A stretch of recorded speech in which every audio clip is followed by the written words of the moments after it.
Bueno, muchísimas gracias por la invitación y primero me facilitó muchísimo la charla de José Luis y de Rafael, excelente, lo estuve siguiendo desde acá, de todo lo que es lo previo del Fontán, porque ellos hablaron de la la importancia del estudio, la importancia de un estudio hemodinámico bien hecho y tratar todas las lesiones residuales en un paciente con Fontán, desde estenosis, fenestraciones, como fue mostrado, hasta colaterales sistémicos pulmonares y conexiones venovenosas.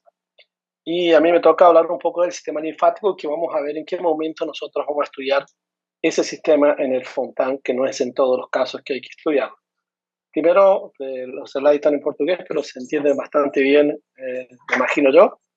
Vamos a hablar un poquito de fisiología de los linfáticos y básicamente existen tres lugares que producen linfa. La linfa no es nada más que un líquido, que es con una especie de exudado, y cada lugar que la produce tiene características diferentes. Los tres principales lugares que producen la linfa son el hígado. Eso, normalmente el hígado produce mucha linfa.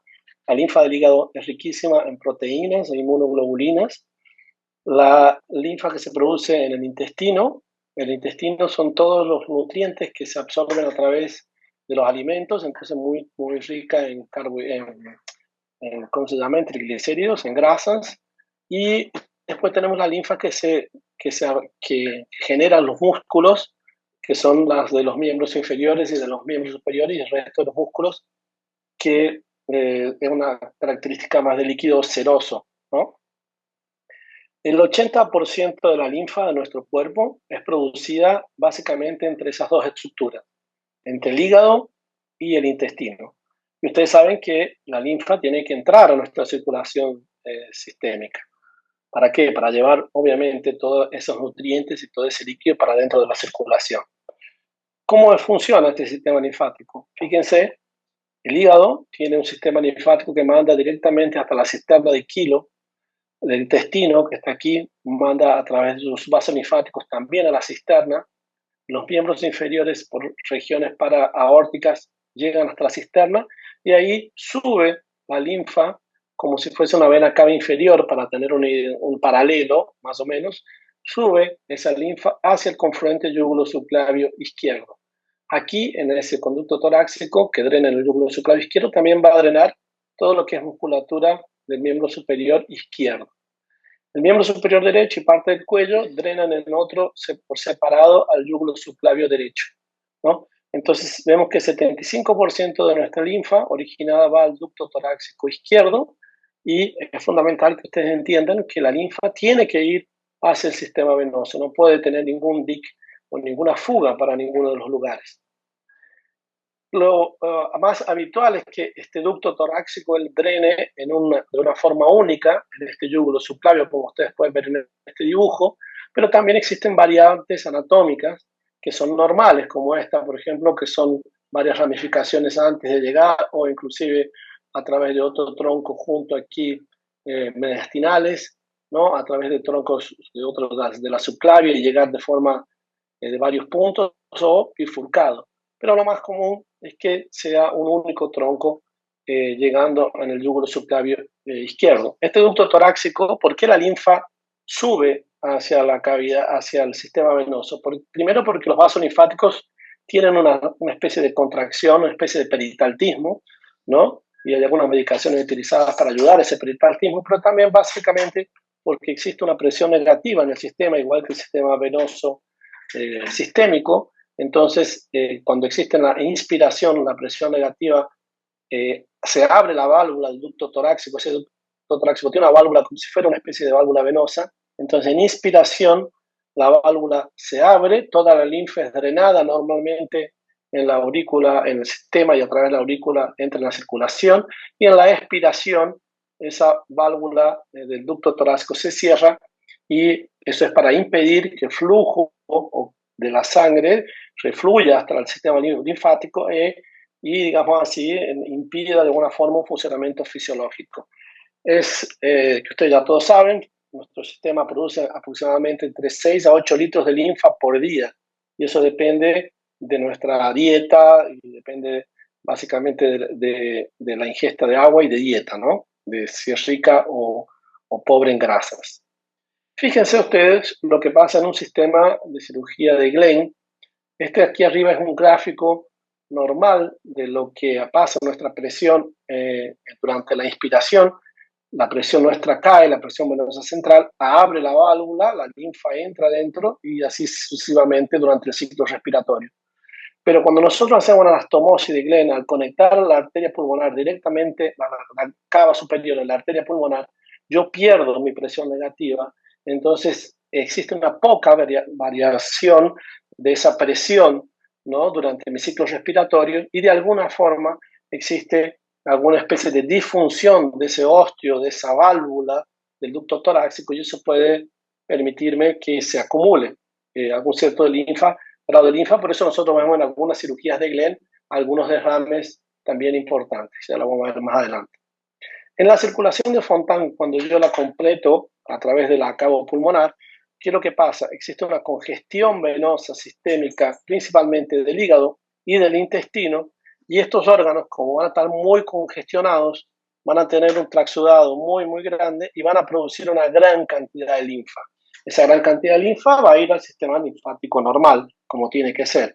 O sea que también, además de poder haber una alteración en el drenaje de la linfa en este sistema de Glenn y Fontan, por esta válvula que yo le saco la presión negativa, existe una hiperproducción natural en estas condiciones, que normalmente consigue drenar sin ningún problema. Es decir, yo puedo tener una hiperproducción, pero si tengo un ducto torácico libre y con una buena válvula, yo voy a drenar bastante bien.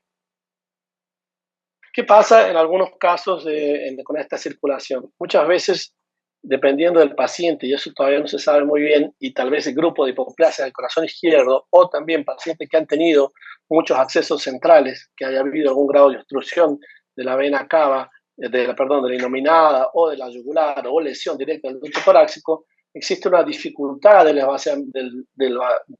vaciamiento del ducto torácico por cuestiones anatómicas o por cuestiones presóricas, y aumento, en el caso del Fontan, exagerado de esa linfa, y eso va a producir probablemente lo que nosotros sabemos, leak hacia nuevas conexiones, como si fueran conexiones veno-venosas, vamos a decirlo así.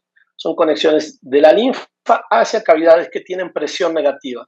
Esas conexiones para la presión negativa son probablemente la pleura, el pericardio y muchas veces la tráquea, ¿no? Entonces, según para dónde va el leak, yo puedo tener un derrame linfático de la pleura, desde kilotoras hasta derrame linfático pericárdico o kilopericardio, y también a largo plazo yo puedo tener una bronquitis plástica porque es directamente conexiones linfáticas directamente a la luz traqueal, y nos aparece lo que nosotros conocemos a complicación de bronquitis plástica a largo plazo. En el Fontan, además, como yo le decía, existe un aumento de producción de los vasos linfáticos del hígado y del mesenterio, y esos vasos, en vez de drenar en el ducto torácico, que tiene el drenaje normal, créanse unos nuevos vasos que van a llevar esa linfa hacia el duodeno. Entonces yo tengo nuevos vasos linfáticos drenando la luz duodenal, y esas linfas, principalmente del hígado, que es el que tiene mayor conexión en la primera y segunda porción del duodeno, como la linfa del duodeno es riquísima en proteínas y inmunoglobulinas, esa linfa se pierde por el duodeno, sale obviamente en la materia fecal, y es lo que produce la enteropatía perdedora de proteínas, ¿no? Entonces la enteropatía perdedora de proteínas no es nada más que un aumento excesivo de la producción linfática del hígado, y existe una desproporción con el drenaje normal. Entonces se crean nuevas conexiones hacia la luz del intestino, que es donde se tiene una presión más negativa. Esto es fundamental para entender qué tenemos que estudiar en el sistema linfático según cuál es la patología que presenta nuestro paciente. El problema está en que el ducto torácico o el sistema linfático no es muy fácil de ser estudiado hasta poco tiempo atrás. Y aquí creo que el examen por excelencia para estudiar en los días de hoy, pero es muy difícil conseguirlo, sobre todo aquí en los países de América Latina, es la linfografía con inyección de gadolínio. Se inyecta a través de un linfonodo inguinal, se ve como la linfa aquí con gadolínio en el caso sube hacia el conducto torácico, se ve llegando en el yúgulo subclavio izquierdo, como ustedes pueden ver tranquilamente acá. El gran problema de esto es que necesitamos realmente un equipo de radiólogos que quieran hacer este procedimiento, que tengan la expertise de hacer este procedimiento, que es fácil técnicamente, pero se necesita una cierta infraestructura. Fíjense, eso es una angiografía dinámica normal, y acá tenemos angiografías dinámicas totalmente alteradas, como ustedes pueden ver, con todo el registro regurgitado aquí, con dos ductos drenando con mucha ingurgitación aquí en la parte yugular, ¿no? Probablemente con una alteración aquí en el drenaje del mismo, y fíjese aquí ya un leak hacia los dos pulmones, hacia el pericardio. Entonces este paciente ya un estado más avanzado de enfermedad linfática. La otra forma de estudiar sería una tomografía, como ustedes pueden ver aquí, lo mismo. La tomografía, el problema es que es una imagen estática, no existe una imagen dinámica, es más anatómica, y tanto la anterior como esta estudian apenas el ducto torácico. O sea, es fundamental saber cuál es la anatomía del ducto torácico, es fundamental saber si tiene estenosis o no, pero están faltando estudiar los otros dos sistemas, que son el hígado y el intestino, ¿no? Para saber si esos están drenando de forma normal. ¿Cómo yo estudio eso? Yo, a través de una pulsión periporta, al lado de la vena porta están los vasos linfáticos, inyecto y veo si esos linfáticos están subiendo normalmente por el ducto venoso, ducto torácico, perdón, o si están yendo hacia el intestino, como ustedes pueden ver en esa imagen. El problema es que, como les decía, eso se puede hacer también con gadolinio, del intestino también podemos hacer eso con gadolinio, pero nosotros acá no contamos en Brasil y en América Latina centros que tengan esa tecnología, y existen pocos centros específicamente linfáticos, como en Filadelfia, donde tienen la máquina de la resonancia y de cateterismo en la misma sala, y el paciente con una única aguja se pueden hacer todos los procedimientos. Acá muchas veces tenemos que hacer primero la linfografía con gadolinio y después la linfografía con radiología, que la hacemos en la sala de hemodinamia. Fíjense ustedes, es un ejemplo de nosotros haciendo una linfografía en un segundo tiempo. Y aquí, que es lo que nosotros hacemos más frecuentemente para estudiar los sistemas del sistema linfático, es inyectar lipiodol, que es un sistema de contraste, dependiendo del lugar que queremos estudiar. Básicamente, si queremos estudiar el ducto torácico, inyectamos ese lipiodol en los nódulos linfáticos inguinales, y nosotros vamos a ver cómo suben estos a través de ese lipiodol hacia el ducto torácico, que es lo que queremos ver en definitiva. Otra forma, una vez que nosotros identificamos el ducto torácico, a través de la linfografía podemos hacer la punción directa del ducto torácico para estudiar de forma anterógrada. Es decir, nosotros hacemos la punción, nosotros con la ayuda del radiólogo, obviamente, fíjense, estaba con un derrame importante, a través de una punción directa de la cisterna de Kilo, uno puede estudiar e inyectar directamente para saber. Fíjense, aquí tenía un leak peristem en la pleura.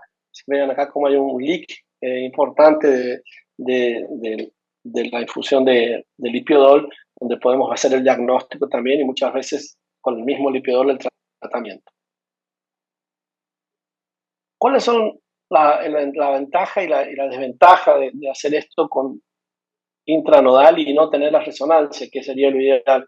La principal ventaja, creo yo, es que si uno inyecta lipiodol y consigue inyectar en el ducto torácico, yo puedo resolver solamente con el lipiodol, porque el lipiodol ya es una sustancia embolizante, el 50% de los leaks, en los casos de quilopericardio, en el caso de quilotórax, en el caso de inclusive de bronquitis plástica, porque yo voy a inyectar y él va a cerrar esas comunicaciones, ¿no?, externas. Si yo punciono directamente el ducto, ya mi resolución aumenta, pero ya casi 80-90%, y es que es fácilmente disponible. La principal desventaja es que es muy demorado, uno tiene mucha radiación, uno tiene dosis límites del lipiodol, ¿no?, porque es tóxico, inclusive si puede ir a través de un shunt venoso, como comentaba José Luis o como comentaba Rafael también. Si existe una comunicación linfática venosa, puede ir hacia el sistema nervioso central, o inclusive en los fontán fenestrados, si entra en las venas, puede ir. Hay que cerrar la fenestración cuando uno hace el estudio, ¿no? Y la principal ventaja es que cuando yo hago la linfografía por linfonodo, aquí abajo inguinal, yo no estudio el sistema linfático ni del hígado ni del mesenterio. Entonces, fíjense ustedes acá, apenas para ustedes ver un paciente que es el estudio del ducto por abajo, el conducto torácico. Este paciente ya había sido sometido a una cirugía de Rasca, que es una derivación de la vena acá denominada hacia la aurícula, porque ese paciente ya tenía enteropatía proteína. Cuando lo fuimos a estudiar, vean que como el linfático está con una circulación muy lenta. Fíjense aquí, prácticamente no se ve el drenaje, totalmente estenótico, el origen del conducto aquí en la llegada con yúgulo subclavio. Fíjense que es bien tortuoso, viene demasiado. Entonces, ese paciente tenía una obstrucción de ese ducto torácico, ¿no? Como ustedes lo pueden ver muy bien aquí en esa imagen. Aquí, fíjense, nosotros comprimimos un poco el abdomen, inyectamos en el rasca, está totalmente normal, y por el brazo entramos de forma retrógrada a ese ducto torácico. Fíjense, bastante grande la boca, pudimos entrar por el brazo y a partir de ahí hacer las medidas. Fíjense cómo tenía una estenosis grave, muy tortuoso, y poder pasar a través de la vena, entrar al ducto torácico y poner un stent ahí autoexpandible de 8 milímetros de diámetro. Fíjense cómo el stent se va poniendo aquí. Ustedes van a ver una vez colocado ese stent casi en el límite en la desembocadura, también llegando a la desembocadura del ducto torácico en el yúgulo subclavio. Fíjense cómo ahora existe un drenaje normal de ese ducto torácico al sistema de Rasca. Como dije anteriormente, uno hace estos estudios linfáticos siempre que tiene que descartar, hacer un cateterismo completo, es decir, el paciente no puede tener todo lo que se pueda arreglar antes, hay que arreglarlo antes. Y cuando está todo arreglado, cuando el frontal está bien, yo voy a pensar hacer estos estudios linfáticos. Cuando el paciente tiene una listeropatía depredadora de proteínas, yo tengo que estudiar el sistema periporta, porque la fisiopatología de la enteropatía es conexiones linfáticas anormales desde el hígado hacia el duodeno. Y fíjense aquí nosotros inyectando azul de metileno, esta es una endoscopía realizada por nosotros en la primera porción del duodeno. Fíjese el azul de metileno cómo extravasa hacia la luz del intestino. Esto no es para nada normal. Lo normal es que la linfa vaya al ducto torácico y suba al sistema venoso. Acá la linfa está cayendo a la luz intestinal y esa linfa tiene muchísima proteína, muchísimas inmunoglobulinas, y es necesario cerrar estas conexiones. Nosotros inyectamos acá, como ustedes pueden ver, la sonda para la endoscopía, y aquí inyectamos ya el sistema para cerrar estas conexiones y tratar de alguna forma la enteropatía con dipiodol-histocril, que es un histocrilato, que es una especie de cola, de un pegamento que se utiliza para poder cerrar estos endoliques. Aquí otra paciente muy interesante también, donde ya era una enteropatía perdedora de proteína. Fíjense que nos puede hasta delinear bien acá la luz intestinal, cómo cae aquí la linfa, ya aquí ha sido embolizada. Y esa paciente tenía, nosotros hicimos la función también de la cisterna de Kilo, ¿no? Y esa paciente también tenía por la reposición de su propia lúmina, le habían puesto un PIC, un sistema de catéter de larga permanencia, y el problema de esa paciente era que se le había estenosado todo la innominada con todo el drenaje del ducto torácico. Entonces, cuando nosotros fuimos a estudiar, inyectamos aquí en el conducto torácico a través de la función abdominal, vean que estaba todo retenida la imagen de la linfa. Nuestra idea inicial era recanalizar, pasar una guía por acá, por el ducto torácico y salir hacia acá, pero no había espacio para hacer eso acá porque estaba todo cerrado. Entonces dijimos, bueno, primero recanalizamos la innominada y ver qué pasa, ¿no? Y ahí nosotros nos fuimos a recanalizar esa vena innominada. Aquí fíjense, le pusimos varios stents, que quedó un stent, la verdad, con dilatado, y fíjense, quedó bastante bien el flujo. Y fíjense, cuando inyectamos una vez recanalizado, fíjense aquí inyectando en el conducto torácico, uno puede ver cómo el drenaje empieza a hacerse normal. Fíjense aquí la desembocadura, esto era nada más que otro lago que habíamos interpretado de forma errada, o sea que aquí no hubo necesidad de tratar el conducto torácico, y sí abrir el sistema venoso para que el sistema linfático conecte normalmente, como era este caso. Y fíjense que a pesar de ser un Fontán, drena bastante bien, que es lo que pasa en la mayoría de los Fontán. Aquí ustedes pueden ver la llegada del ducto torácico al sistema ahora permeable, no le hicimos absolutamente nada, solo el hecho de poder abrirle la vena indominada.